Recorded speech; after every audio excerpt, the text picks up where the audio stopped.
Ladies and gentlemen, it is summer time.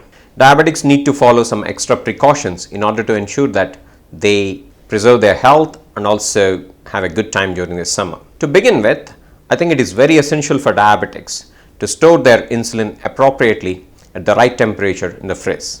And coming to oral medications, it is very important to ensure that we don't leave these medications and insulin in the car and protect it from direct sunlight as well, or else the medications might not be worth what they are supposed to be. Coming to other precautions, I'm speaking about dehydration now. We need to avoid dehydration at any cost.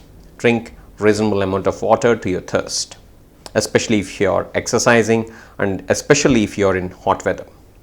Speaking of dehydration, many people indulge in ORS solutions thinking that it is good for their health.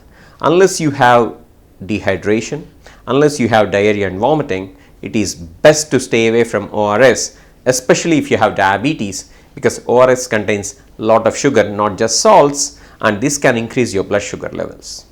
Speaking of dehydration, it is also important to ask you and remind you to avoid sugary drinks, fruit juices, and also, not to forget, the most detrimental, soft drinks. These soft drinks are not good for you. They provide waste calories, and it is better to abstain these completely. And summer is the season of mangoes, and people love mangoes usually, especially in India.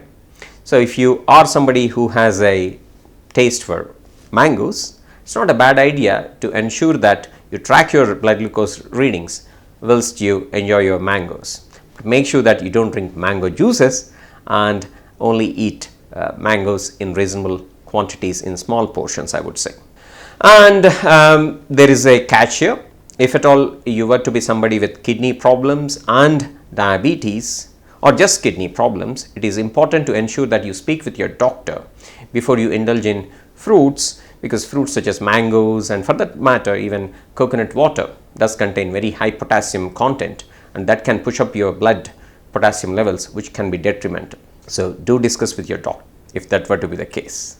And let's move on from dehydration and what you need to eat, drink to what are the precautions that you need to follow during these summer months. Never walk barefooted, especially during summer months, or else your feet might develop blisters and boils, and you know what is going to happen if that were to develop to your feet.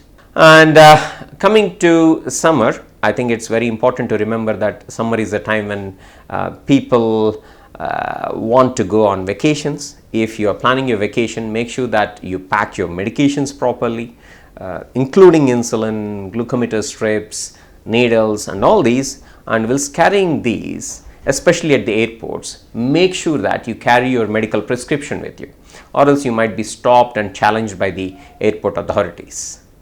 And planning is the key here. Last but not the least, whilst exercising, make sure that you avoid dehydration following the precautions that I told you, and do not exercise in very hot weather. Make sure that you exercise early in the mornings and only late in the evenings, but not in the simmering heat. So if you follow these basic precautions, I'm sure you would be able to take care of your diabetes and also ensure that you have a great summer. Take care.